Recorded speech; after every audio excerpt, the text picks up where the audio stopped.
Hello friends, या लेक्चरमध्ये आपल्याला पॉलिनेशनचा दुसरा टाईप आपल्याला बघायचा आहे, that is cross pollination. Me heading देतोय. पहिला आपण सेल्फ पॉलिनेशन बघितलेलं होतं. आता आपल्याला बघायचं आहे cross pollination.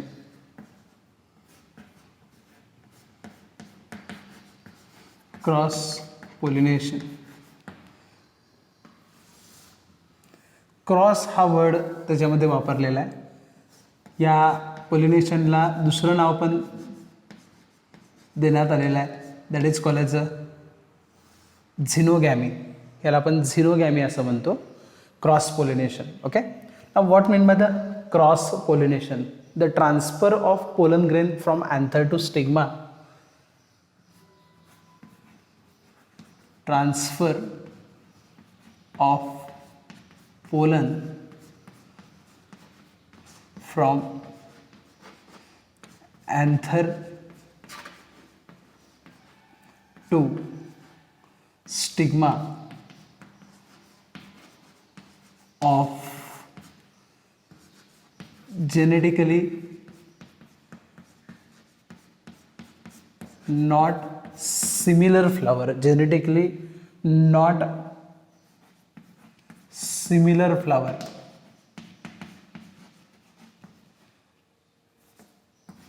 or between not genetically similar flower is considered as cross pollination. Transfer of pollen grain from anther to stigma of genetically not similar flower. म्हणजे समजा हे एक फ्लावर आहे आणि ह्या फ्लावरचा हा अँथर आहे.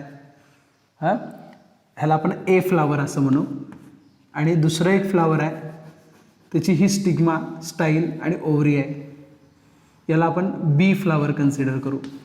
याला आपण ए फ्लावर कन्सिडर केलं आहे, याला आपण बी फ्लावर कन्सिडर केलेलं आहे. याचं जेनेटिक कन्स्टिट्यूशन वेगळं आहे, म्हणजे ह्याचे जे कॅरेक्टरिस्टिक्स वेगळे आहेत. ह्याचा कलर वेगळा आहे, ह्याचा वास वेगळा आहे, ह्याचा नेक्टर वेगळा आहे, हा प्लांट वेगळा आहे आणि हे प्लांट पण वेगळा आहे. म्हणजे हे दोन्हीसुद्धा जेनेटिकली डिसिमिलर आहेत. कशा आहेत? Genetically not similar. इथं काय म्हणलं आहे बघा, आत्तापर्यंत सेल्फ पॉलिनेशनमध्ये आपण जे बघायचो ते सिमिलर बघायचो.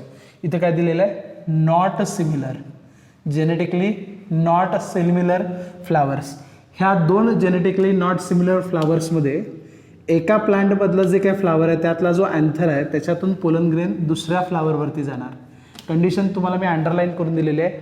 जेनेटिकली नॉट सिमिलर फ्लावर असं इथं कन्सिडर केलेलं आहे. And so it is called as a cross pollination. याला आपण काय म्हणतो? Cross pollination. ह्या जेनेटिकली नॉन सिमिलरपणामुळं आपण याला क्रॉस पॉलिनेशन असं म्हणतो. It is also called as xenogamy. It is also called as a xenogamy. Actual जर बघायला गेलं, झिनोगॅमी हे त्याचं दुसरं नाव आहे. तसं जर बघायला गेलं तर अजून एक प्रकार आहे ॲलोगॅमी नावाचा. ॲलोगॅमी. ॲलोगॅमी याचा अर्थ काय होतो? Other marriage. Allo means other, लक्षात ठेवा. ॲलो मीन्स अदर आणि गॅमी मीन्स मॅरेज, लक्षात ठेवा. ॲलोगॅमी. तर ॲलोगॅमी म्हणजे काय? तर दोन प्लांट वेगवेगळे पाहिजेत. दोन प्लांट वेगवेगळे पाहिजेत. मग त्याच्यामध्ये सेल्फ पॉलिनेशनमध्ये एक आपण प्रकार बघितलेला, जिटेनोगॅमी म्हणून एक होतं बघा. हा सेल्फ पॉलिनेशनमधला प्रकार आहे, तो सुद्धा ॲलोगॅमीमध्ये येतो. आणि जो दुसरा प्रकार आत्ता जो आपण क्रॉस पॉलिनेशनचा बघितला तो झिनोगॅमी, त्याला आपण झिनोगॅमी असं म्हणतो. म्हणजे ॲलोगॅमीचा फक्त अर्थ काय? दोन प्लांट हे एकमेकांच्या शेजारी आहेत, त्यांच्यामध्ये जर समजा म्हणजे नेबर आहेत, जर नेबर जेनेटिकली सिमिलर असतील तर त्याला आपण जिटेनोगॅमी म्हणतो. म्हणजे नेबर्स आर सिमिलर. मी काय म्हणतोय बघा, नेबर जेनेटिकली कसं असणार आहे? सिमिलर असणार आहे. जेनेटिकली सिमिलर असणार आहेत. हां, आणि पण नेबर आहेत. पण काय आहेत? नेबर आहेत. ओके. आणि इथं काय असणार आहेत? Neighbours are genetically non similar. असं जर असेल तर त्याला आपण काय म्हणतो? झिनोगॅमी.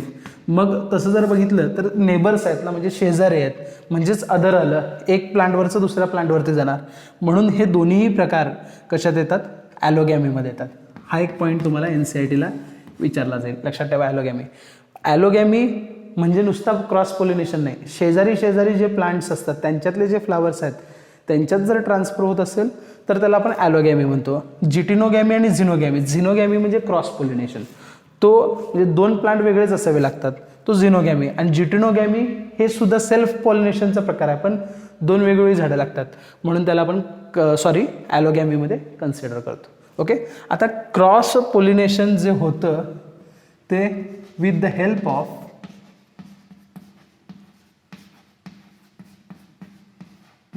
ऑफ एक्सटर्नल एजन्सी, एक्सटर्नल लक्षात ठेवा, एजन्सी, एक्सटर्नल एजन्सीच्या मदतीनं होतं, याला अंडरलाईन करून ठेवतो.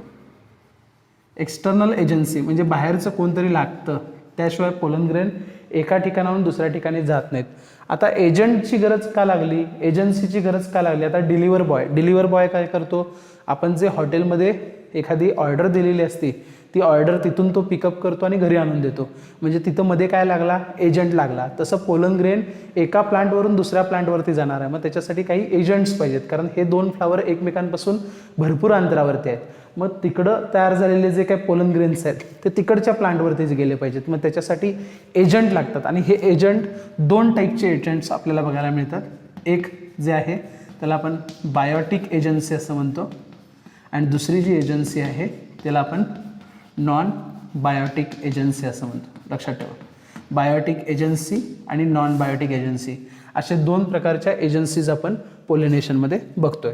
आता नेमकं बायोटिक एजन्सी म्हणजे काय, पहिल्यांदा आपण नॉन बायोटिक बघूया. Non biotic agency, what mean by the non biotic agency? Non biotic agency आपण कशाला म्हणतो, समजा नॉन लिव्हिंग थिंग्स आहेत, फॉर एक्झाम्पल विंड आहे म्हणजे हवा.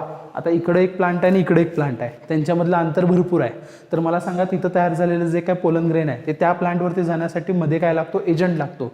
मग तो एजंट कुठला आहे, तर तो नॉन लिव्हिंग एजंट आहे. म्हणजेच काय, तर वारा असू शकतो, पाणी असू शकतं, म्हणजे विंड असू शकतं, वॉटर असू शकतं. तर त्याच्या मदतीनं सुद्धा काय होतं, हवेच्या संपर्कात येऊन हवेबरोबर जो झोत पुढं वाहत जातो त्याबरोबर पोलन ग्रेन सुद्धा वाहत जातात. लक्षात ठेवा. तर ते जे प्रकार आहेत त्याला आपण नॉन बायोटिक असं म्हणतो. त्याच्यामध्ये दोन टाईप आहेत. एकाला आपण म्हणतो हायड्रोफिली. ॲक्च्युली पहिल्यांदा मी विंड घ्यायला पाहिजे होतं, पण ठीक आहे असू दे. हायड्रोफिली म्हणजे वॉटर पॉलिनेशन. लक्षात ठेवा, हायड्रोफिली म्हणजे वॉटर पॉलिनेशन. आणि दुसरं जे आहे त्याला आपण ॲनिमोफिली असं म्हणतो. आणि ॲनिमोफिली याचा अर्थ विंड पॉलिनेशन. दोन टाईपचे पॉलिनेशन्स आपल्याला बघायला मिळतात. एकाला आपण हायड्रोफिली असं म्हणतो आणि दुसऱ्याला आपण ॲनिमोफिली असं म्हणतो. दुसरा जो प्रकार आपल्याला बघायचा आहे तो बायोटिक प्रकार बघायचा. म्हणजे लिव्हिंग ऑर्गॅनिझमच्या मदतीनं काही पॉलिनेशन्स होतात. त्याच्यामध्ये आपण कन्सिडर करू शकतो इन्सेक्ट, त्याच्यानंतर बर्ड्स, त्याच्यानंतर बर्ड्स, स्नेल किंवा बॅट किंवा स्नेल. तर हे वेगवेगळे जे काही ॲनिमल्स आहेत किंवा जे काही लिव्हिंग ऑर्गॅनिझम्स आहेत त्याच्या मदतीनं जर समजा पोलन ग्रेन एका ठिकाणाहून दुसऱ्या ठिकाणी जर जायला लागले तर त्याला आपण काय म्हणतो, बायोटिक फॅक्टर्स म्हणतो किंवा बायोटिक पॉलिनेशन म्हणतो. मग इन्सेक्ट एन्टॅमोफिली म्हणायचं, हे ओरिएन्थोफिली म्हणायचं, हे चिरोटेरोफिली म्हणायचं, हे मॅकोफिली म्हणायचं. असं वेगवेगळ्या टाईपचे बायोटिक पॉलिनेशन एजन्सीज आपल्याला बघायला मिळतात. तर आपण सुरुवात जे करणार आहे ते नॉन बायोटिक एजन्सीपासून सुरुवात करणार आहे. त्याच्यामध्ये आपल्याला हायड्रोफिली बघायचं आणि ॲनिमोफिली हे डिटेलमध्ये आपल्याला बघायचं.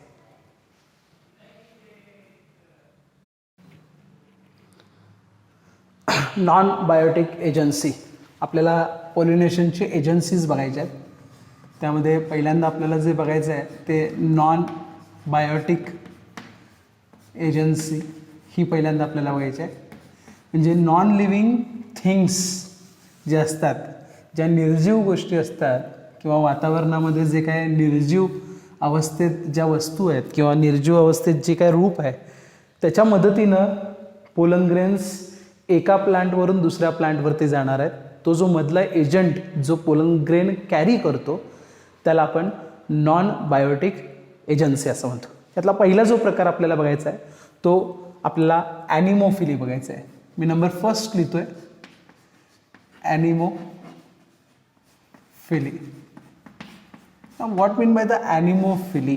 ॲनिमोफिली कशाला म्हणायचं लक्षात ठेवा. ॲनिमो याचा अर्थ विंड आणि फिली किंवा फिलिन याचा अर्थ लव और ॲफिनिटी वाऱ्याच्या मदतीनं किंवा वाऱ्याच्या प्रेमानं असं घेता येणार नाही, वाऱ्याच्या मदतीनं एका प्लांटवरचे जे काय पोलन ग्रेन्स असतील ते दुसऱ्या प्लांटवरती वाऱ्याची झुळूक आली की पोलन ग्रेन्स उडतात, उडल्यानंतर हवेत पसरतात आणि हवेबरोबर ते सगळीकडे स्प्रेड होतात आणि दुसऱ्या प्लांटच्या स्टिग्मावरती जाऊन पडतात. हे जे पोलिनेशन आहे या पोलिनेशनला आपण ॲनिमोफिली किंवा याला आपण विंड पोलिनेशन असं म्हणतो. पहिला पॉईंट आहे विंड पोलिनेशन.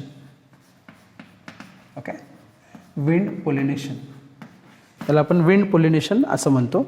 आता काही एस्पेक्ट्स आपल्याला बघायचे आहेत, त्याच्या आधी काही मी एक्झाम्पल्स तुम्हाला सांगतो. त्यामध्ये स्पेशली विंड पोलिनेशन पुण्यामध्ये बघायला मिळतं. तर जे मोनोकॉट ग्रास किंवा ग्रासेस आपण म्हणतो त्यामध्ये आपल्याला विंड पोलिनेशन बघायला मिळतं. दुसरं आहे सगळ्यात महत्त्वाचं एक्झाम्पल, बाजूला डायग्रामसुद्धा मी दिलेली आहे, मेज.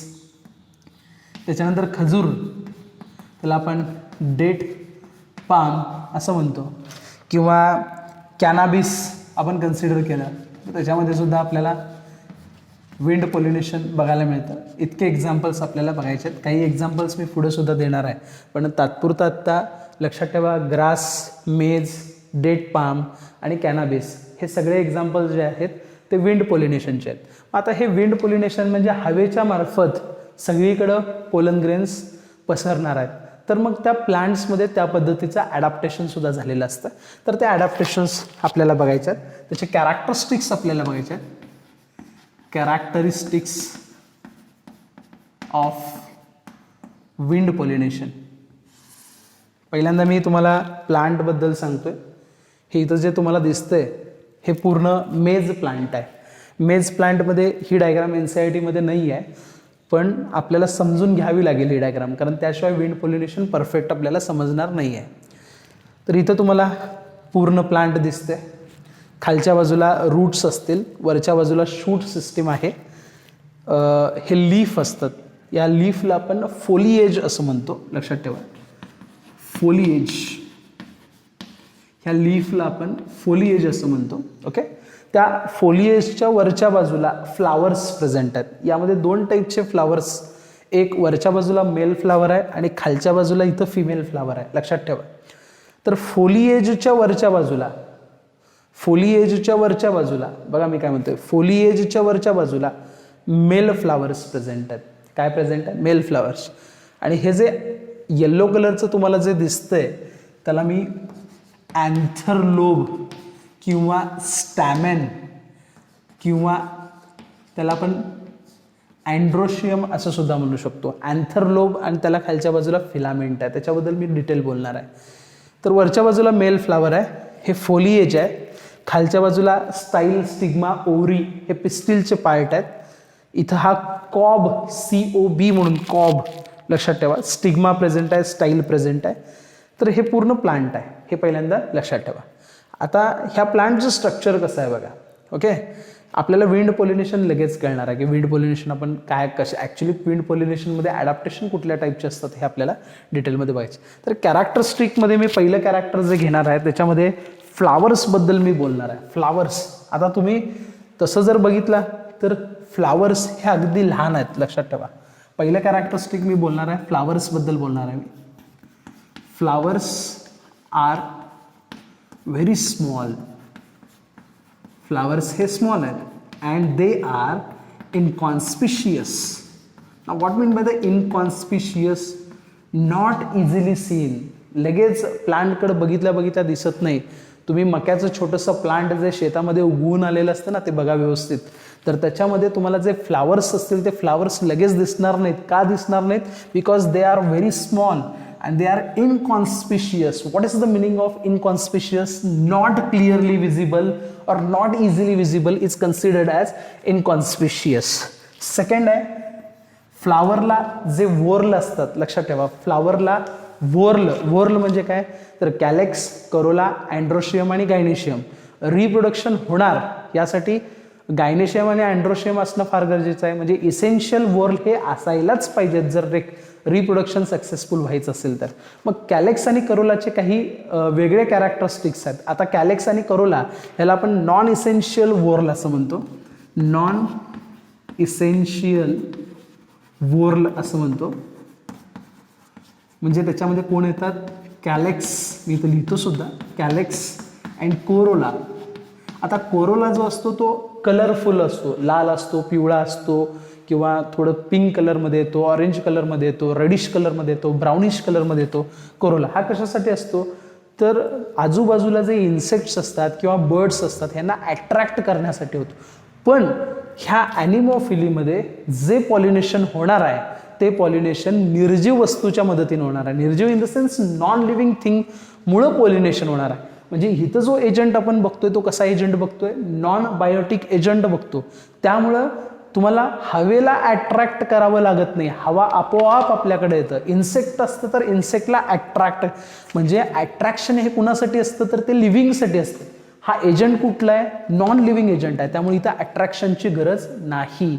मग अट्रॅक्शनची गरज नाही म्हटल्यानंतर मग कॅलेक्स कोरोला प्रेझेंट असले तरी फायदा नाही, नसले तरी फायदा नाही. फायदा आहे नाही यातला प्रश्नच नाही आहे, कारण हे wind pollination non living pollination आहे. त्यामुळं कोरोलाचा चांगल्या पद्धतीचा रंग काही उपयोगाचा नाही आहे. चांगला रंग जर तयार झाला तर तो फुकट गेल्यासारखा आहे. Either it is present or absent. Either present or absent. प्रेझेंटसाठी मी करेक्ट करतोय, अब्सेंटसाठी मी फुली टाकतोय. लक्षात ठेवा, त्याला आपण नॉन इसेन्शियल वॉर्ल म्हणतो. Either it is present or absent. दुसरं आहे फ्लावर्स. फ्लावर्सला कलर नाही आहे. मी बघा कलर काढलेले नाही आहेत फ्लावर्सला, कारण अट्रॅक्शन करायचंच नाही आहे. तर म्हणजे विंड हे नॉन लिव्हिंग आहे, त्यामुळे अट्रॅक्शनचा संबंधच येत नाही. त्यामुळे फ्लावर्स जे असतात त्याला कलर नाही आहे अजिबात, म्हणजे ते कलरलेस आहेत. फ्रॅग्रन्सची काही गरज नाही आहे. फ्रॅग्रन्स म्हणजे सुगंधाचं काही गरज नाही, कारण एकतरी सुगंध म्हणजे वास असेल म्हणून कोणतरी येणार, विंड काय वास घेत येणार नाही आहे. त्यामुळं हे फ्रॅग्रन्सलेस सुद्धा असू शकतं किंवा त्याला आपण ओडरलेस सुद्धा म्हणतो. त्याचबरोबर नेक्टर. फ्लावर्स काय करतात? मध तयार करतात, शुगरी सिरप तयार करतात, त्याला आपण नेक्टर असं म्हणतो. आणि हे नेक्टर चोरी करायला किंवा नेक्टर गोळा करायला त्याला आपण हनी रॉबरी असं म्हणतो. पुढं आपण बघणार आहे ते. मधमाशा येतात, वेगवेगळ्या टाईपचे इन्सेक्ट्स येतात, पण इथं इन्सेक्ट्सची, लिव्हिंग एजंटची गरज नाही आहे. इथं पॉलिनेशन जे होणार आहे ते हवेच्या माध्यमातून पॉलिनेशन होणार आहे. त्यामुळं शुगरी सिरप, नेक्टर ज्याला आपण म्हणतो त्याची काही गरज नाही आहे. So it is nectarless. लक्षात ठेवा, हे फ्लावर्स जे असतात ते शुगरी सिरप तयार करत नाहीत, मध तयार करत नाहीत, त्याला आपण नेक्टरलेस असं म्हणतो. सगळ्यात महत्त्वाचं मगाशी मी तुम्हाला सांगितलं की वरच्या बाजूला मेल फ्लावर आहेत आणि खालच्या बाजूला फिमेल फ्लावर आहेत. म्हणजे फ्लावरमध्ये आयदर मेल रिप्रोडक्टिव्ह ऑर्गन आहे और आयदर फिमेल रिप्रोडक्टिव्ह ऑर्गन आहे. म्हणजेच फ्लावर्स आर युनिसेक्स्युअल. लक्षात ठेवा, flowers are unisexual, only one sex is present, so it is called as a dioecious flower or it is also called as a unisexual flower. आता तुम्ही जर पूर्ण plant जर बघितला तर वरच्या बाजूला मेल फ्लावर आहेत, खालच्या बाजूला फिमेल आहेत. म्हणजे तुम्हीच बघू शकता की कुठल्या फ्लावरची संख्या जास्त आहे, तर मेल फ्लावरची संख्या ही जास्त आहे. लक्षात ठेवा, male flowers are maximum. Actually male flowers are abundant असं म्हणतो, योग्य शब्द वापरला जाईल तिथं. अबंडंट, जास्त प्रमाण हे कशाचं आहे? मेल फ्लावरचं आहे. बायसेक्स्युअल फ्लावर जर असेल, आता इथं आपण काय बघायला लावलोय? युनिसेक्स्युअल फ्लावर बघायला लावलोय. ओके, युनिसेक्स्युअल फ्लावर म्हणजे काय?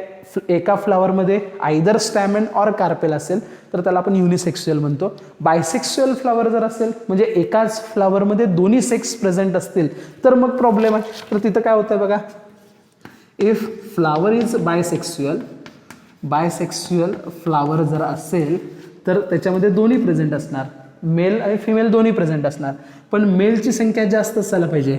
म्हणजे स्टॅमेन जो आहे की नाही, स्टॅमेन त्याची संख्या न्यूमरस पाहिजे, म्हणजे मॅक्झिमम प्रपोर्शनमध्ये स्टॅमेन पाहिजे. कारण विंड कसं असतं बघा, विंड पॉलिनेशनमध्ये हवा जर जोरात आली तर पोलन ग्रेन्स सगळीकडे डिस्पर्स होऊ शकतात. मग काही पोलन ग्रेन्स प्लांटवरती पडतील, काही पोलन ग्रेन्स पाण्यात पडतील, काही जमिनीवरती पडतील, काही गवतावरती पसरतील. म्हणजे या ठिकाणी बघा पोलन ग्रेनचं वेस्टेज भरपूर आहे. पोलन ग्रेनचं वेस्ट भरपूर जाणार आहेत पोलन ग्रेन्स. आणि सक्सेसफुलचे चान्सेस फार कमी आहेत, कारण हवेच्या माध्यमातून ते पोलन ग्रेन्स पडतीलच असं नाही आहे. लक्षात राहील. तर पोलन ग्रेन्सची संख्या मॅक्झिमम तयार होण्यासाठी स्टॅमन हे कसे पाहिजेत, न्यूमरस पाहिजेत. आणि ओव्ह्यूल जे आहे ते युनी ओव्ह्युलड पाहिजे. एक ओव्ह्यूल फक्त पाहिजे, युनी ओव्ह्युलड पाहिजे. किंवा carpel, sorry not ovule, it's carpel, female आहे ती. त्याच्यामध्ये फक्त एकच ओव्ह्यूल प्रेझेंट पाहिजे. So it is called as a ovule. जर फ्लावर, कंडिशन काय, जर फ्लावर बायसेक्स्युअल असेल तर. आणि जर समजा युनिसेक्स्युअल फ्लावर असेल तर मेलची संख्या जास्त पाहिजे आणि फिमेलची संख्या कमी पाहिजे, कारण पोलन ग्रेन मेल तयार करतो, फिमेल तयार करत नाही, त्यामुळे त्याची संख्या जास्त असायला पाहिजे. तर हे फ्लावर्सच्या बाबतीत झालं. आता इसेन्शियल वोरलच्या बाबतीत आपण बघूया. त्याच्यानंतर 7th नंबरचं कॅरेक्टरिस्टिक आपल्याला बघायचं आहे. त्याचा जो अँथर आहे, अँथर लक्षात ठेवा, तो वर्सटाईल अँथर आहे. Anther is versatile. Now what mean by the versatile anther? लक्षात ठेवा, versatile anther याचा अर्थ काय होतो. versatile anther, अँथरचे वेगवेगळे टाईप्स असतात. आता फॉर एक्झाम्पल जर समजा हा अँथर लोब आहे, दिस इज फर्स्ट लोब, हा अँथर लोब आहे आणि हा दुसरा अँथर लोब आहे म्हणजे बायलोब्ड आहे. आणि बरोबर याच्यामध्ये जर समजा फिलामेंट अटॅच असेल, जर त्याच्याबरोबर मध्ये फिलामेंट अटॅच असेल तर ह्या अँथरला आपण वेर्सटाईल अँथर असं म्हणतो. ही गोष्ट लक्षात ठेवण्यासारखी आहे. अँथर वेर्सटाईल आहे, सगळ्यात महत्त्वाचं आहे.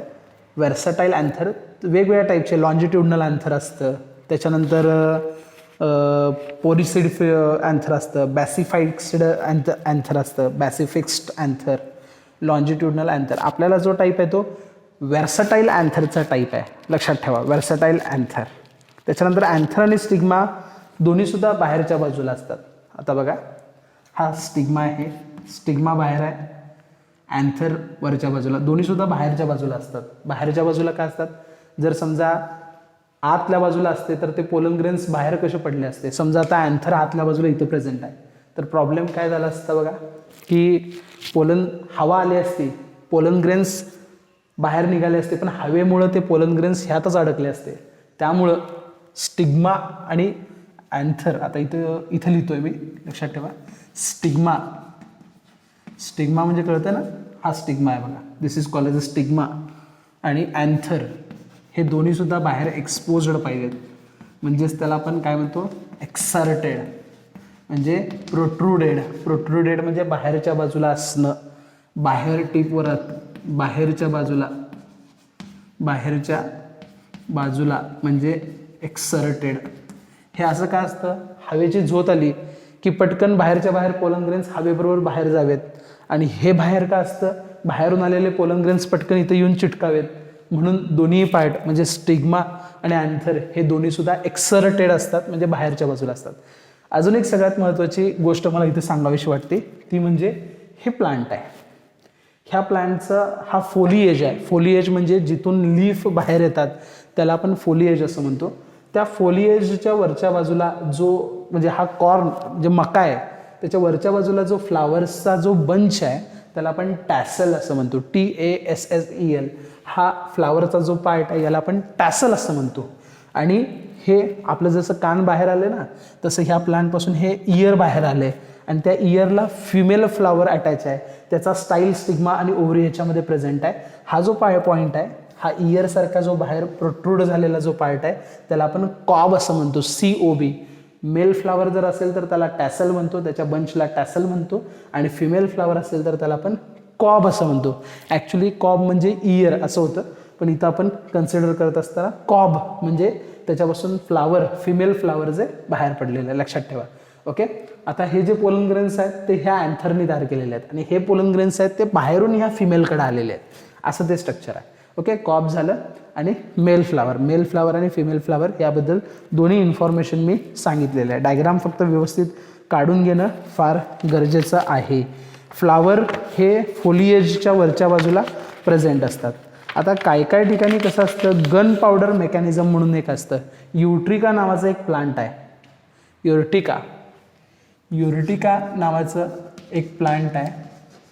त्या प्लांटमध्ये गन पावडर मेकॅनिझम म्हणून एक आहे. गन पावडर मेकॅनिझम लक्षात ठेवा. गन पावडर मेकॅनिझम म्हणजे काय, अँथर बस्ट होतो, एकदमच अचानकच बस्ट होतो आणि त्यात पिवळ्या कलरचे पोलन ग्रेन्स असतात, ते एकदम बाहेर पडतात. त्या मेथडला आपण काय म्हणतो, गन पावडर मेकॅनिझम म्हणतो. हे आपल्याला कशामध्ये बघायला मिळतं, तर युर्टिका हे जे प्लांट आहे त्या प्लांटमध्ये आपल्याला बघायला मिळतं. तर हे सगळं मी सांगितलं तुम्हाला फ्लावरच्या बाबतीत. आता फ्लावरमध्ये जे पोलन ग्रेन्स तयार होतात त्या पोलन ग्रेन्सबद्दल आपण डिटेल बघूया. व्हिडिओमध्येच कट झाला त्यामुळं लिहून ठेवलेलं पुन्हा एकदा मी सांगतोय. कट झाल्यामुळे तो व्हिडिओ तयार केलेला होता तो खराब झालेला आहे. परत एकदा मी सांगतोय, आपण पोलन ग्रेन्सबद्दल बघत होतो की विंड पोलिनेशन म्हणजे काय, तर हवेच्या माध्यमातून एजन्सीमधून जे एका प्लांटमध्ये तयार झालेले जे काय पोलन ग्रेन आहेत ते बऱ्याच अंतरावरती असलेल्या दुसऱ्या प्लांटवरती असलेल्या फ्लावरमध्ये डिपॉझिट होतात किंवा तिथं जाऊन ते लँड होतात. तर त्याला आपण विंड पॉलिनेशन असं म्हणतो. आता विंड पॉलिनेशनमध्ये जे पोलन ग्रेन्स असतात त्यांचं कॅरेक्टरिस्टिक काय, तर पोलन ग्रेन हा लाईट असतो, हलका असतो, स्मॉल आहे, न भिजणारा म्हणजे अनवेटेबल आहे. काय पोलन ग्रेन्स हे विंग्ड पोलन ग्रेन्स असतात. लक्षात ठेवा, ते बरंचसं अंतर ट्रॅव्हल करतात. जसं पक्षी असतात, पक्ष्यांना जसे पंख असतात त्या पद्धतीच्या टाईप एक स्ट्रक्चर असतं. किंवा डस्टी पोलन ग्रेन्स आपल्याला बघायला मिळतात. ड्राय असतात, स्मूथ असतात, नॉन स्टिकी पोलन ग्रेन्स आहेत, कुठेही चिटकत नाहीत. लक्षात ठेवा, जर चिकटले तर तिथंच ते थांबले. वाऱ्याबरोबर जात असताना मध्ये अचानक काहीतरी आलं तर त्याला ते चिटकत नाहीत अजिबात, तर ते वाहत पुढं जातात. म्हणजेच ते नॉन स्टिकी आहेत. आणि त्यांचं प्रोडक्शन हे मॅक्झिमम अमाऊंटमध्ये, पॅरा अमाऊंटमध्ये होतं. कारण कसं आहे, ॲक्च्युली जिथं पोलन ग्रेन तयार झाले तिथून बरंचसंच अंतर आहे की दुसऱ्या प्लांटवरती ते पोलन ग्रेन्स जाणार आहेत. तर मध्ये काय होऊ शकतात, पोलन ग्रेन्स भरपूर वेस्ट होऊ शकतात. म्हणून तयार होतानाच पोलन ग्रेन्स इतक्या अमाऊंटमध्ये तयार होतात की जवळपास मॅक्झिमम प्रपोर्शनमध्ये, आणि जरी वेस्ट झाले तर त्यातले काही पोलन ग्रेन्स हे फिमेल फ्लावरपर्यंत जाऊ शकतात. तर भरपूर प्रोडक्शन त्याचं आहे. काय डिस्कवरीज अशा मिळालेल्या आहेत की पोलन ग्रेन्स एका ठिकाणाहून जवळपास 1300 किलोमीटर अंतरावरती गेलेले आहेत. 1300 kilometre, not a joke. 1300 kilometre अंतरापर्यंत ते फ्लो होत गेले आहेत, विंड बरोबर ब्लो होत गेलेले आहेत. एक एक्झाम्पल सहज मी तुम्हाला सांगतो. पीनस नावाचा एक जिम्नोस्पर्म आहे. तर त्याच्या डिस्कवरीमध्ये असं मिळालं, जिथं पॅरेंट प्लांट प्रेझेंट आहे त्या पॅरेंट प्लांटपासून 100 किलोमीटर अंतरावरती त्या प्लांटचं पोलन ग्रेन सापडलेलं आहे. This is called as a wind pollination. ह्याच्यानंतर आपल्याला बघायचं की ॲक्च्युली फ्लावरमध्ये स्टिग्मा कुठल्या प्रकारचा असतो, स्टिग्माबद्दल आपल्याला बघायचं आहे.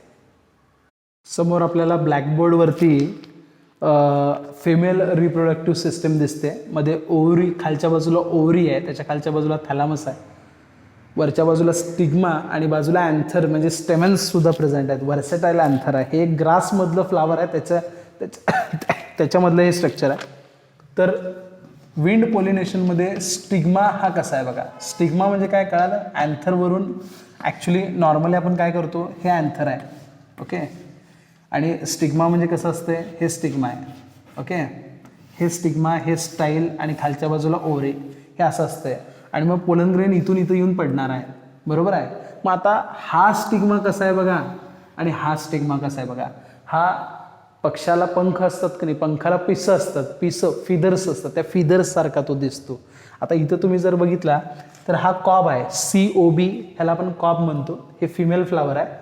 त्याचं हे लांबडे इलॉंगेटेड स्टाईल्स असतात. स्टाईल्स म्हणजे आता बघा, हा स्टिग्मा, स्टाईल आणि ओव्हरी, तर इलॉंगेटेड स्टाईल आहेत, बरोबर आहे. म्हणजे बाहेरून जर पोलन ग्रेन्स आले तर ते पोलन ग्रेन्स पटकन त्याला चिटकून राहावेत यासाठी त्याचे जे स्टाईल्स आहेत ते स्टाईल्स कशा आहेत, मोठे आहेत. आणि त्याचा जो स्टिग्मा असतो ना तो फेदरी आहे.